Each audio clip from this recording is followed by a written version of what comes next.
Hello everyone, আমার নতুন একটি ভিডিওতে সবাইকে ওয়েলকাম।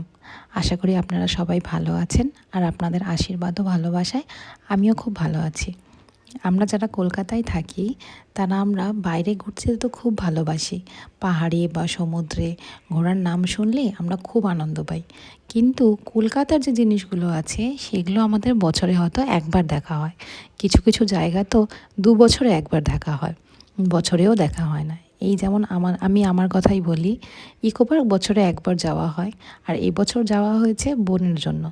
বোন এসেছে, বোনের খুব ইচ্ছে ইকো পার্ক যাব। ইকো পার্ক অনেক দিন দেখিনি, ঘুরিনি, সেজন্য ইকো পার্ক যাব। সেজন্য বাড়ির সকলকে নিয়ে ইকো পার্কের উদ্দেশ্যে বেরিয়ে পড়েছিলাম। যারা গাড়ি নিয়ে আসবেন তাদের উদ্দেশ্যে আমি একটা কথা বলি, 3 নম্বর আর 4 নম্বর গেটে গাড়ি রাখার চেষ্টা করবেন, তাহলে আপনারা ইকো পার্কের মাঝখানেই যেতে পারবেন। এপাশেও আপনারা ঘুরতে পারবেন, ওপাশেও আপনারা ঘুরতে পারবেন মাঝখানে হলে। আর 1 নম্বর গেটে রাখলে অনেকটা দূর হয়ে যাবে একদম এপাশে আসা। মাঝখানে হলে সব দিকটা আপনারা ভালো করেই দেখতে পারবেন ইকো পার্কে। আর যারা বোটিং করতে খুব ভালোবাসেন, আমি তাদের জন্য একটা ছোট্ট এখানে ভিডিও আমি করেছি। তারা এখান থেকে সব ইনফরমেশান পেয়ে যাবেন, কত কী টাকা, কতক্ষণ সময়। আমি কিন্তু নিজে বোটিং করি না, কারণ আমার খুব ভয় লাগে বোটিংয়ে। 1 বছর ইকো পার্কে গিয়ে বোটিং করেছিলাম, ভীষণ ভয় লেগেছিল। আর জলটাকে একটু ভয়ই পাই। আর খাবার দাবার ওখানে তো ইজিলি অ্যাভেলেবেল, খাবার দাবার, জল, টয়লেট সব কিছু ওখানে অ্যাভেলেবেল আছে। খাবার দাবারের টাকাও যেমন রিজনেবল, সে তেমন ওখানে খাবার দাবারের কোয়ালিটিও ভালো। আমরা খেলাম, খুব ভালো লেগেছে।